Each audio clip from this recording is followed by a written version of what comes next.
Hi, my name is Pierre-Yann Dolbec. I'm an assistant professor in marketing at the John Molson School of Business, as well as chair in complexity and market. As the name of the chair indicates, I specialize in studying the complexity of markets.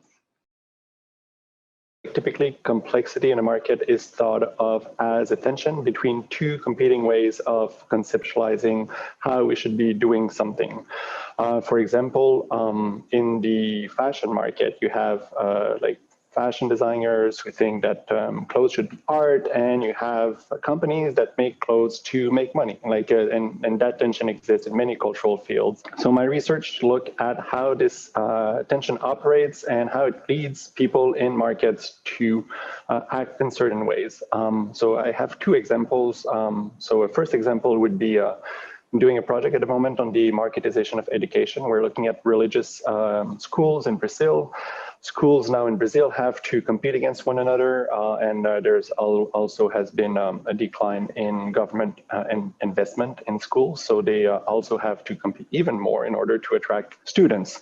But for these religious schools, that's caused a problem because they have, 150 years of religious education, and now they need to start to be customer oriented, meaning they start to give customers what they want, and that's a bit at odds with how they perceive education to be.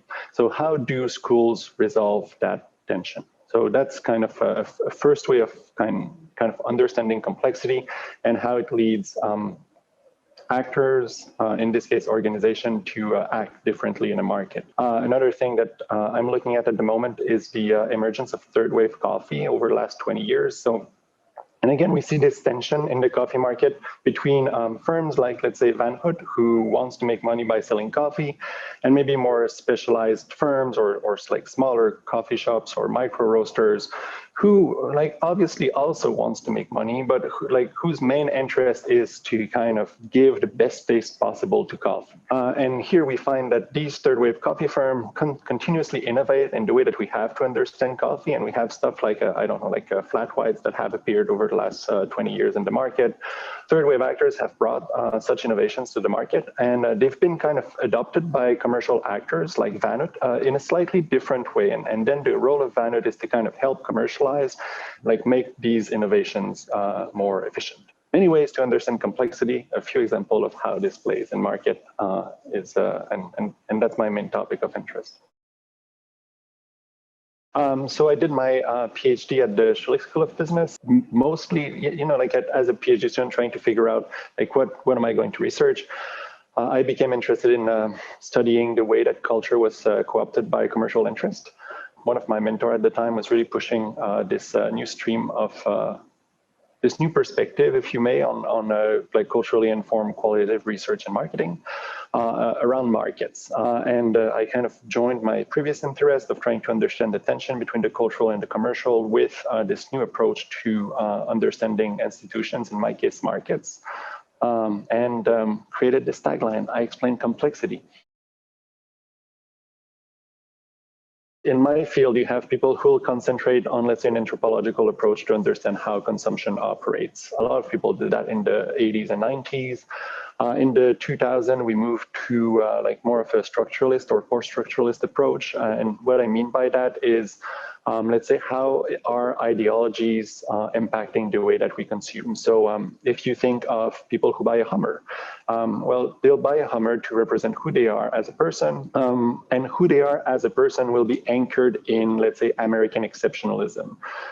These way of conceiving the world, what it means to be a man or what it means to be an American, are represented in products, and that's the reason why people will buy a Hummer to explain to others who they are as, an American man.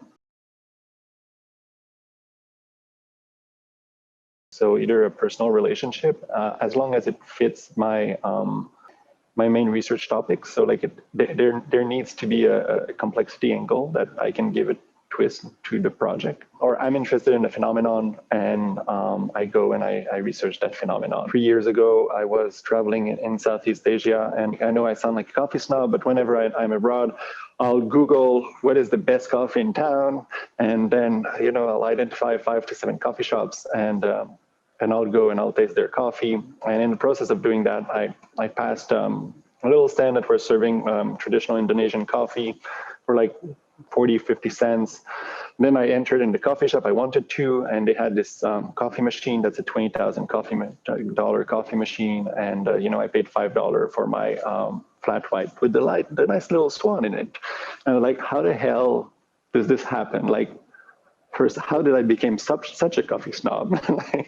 And how did the market move from having a little pouch of coffee that has the sugar and the milk already integrated with them, you put them in hot water and bang, you have a coffee, to this ritualistic, experiential display of skills on a $20,000 coffee machine that people are willing to pay, like a third of an hourly wage on. One of the things I'm really happy about is the collaboration I've created with students, and the opportunity I provide to students to experience academic research and maybe build on to their normal learning experience at university. I think I've hired probably more than 100 research assistants. I think I'm at 50 this year, but often because they bring knowledge to the table. So in the sneakers project that I have, and they were sneakerheads, and they knew way more about sneakers than we did, and we really learned through our interactions with them. I say we because I have a co-author on that project, and they went and they participated at drops, so they lined up in the middle of the night for sneaker release in order to interact with other consumers, took notes, So I've been able to combine the chair with other financial opportunities and create this collaboration with students, because they're always willing to take on tasks for the projects I'm giving them, and they contribute a lot.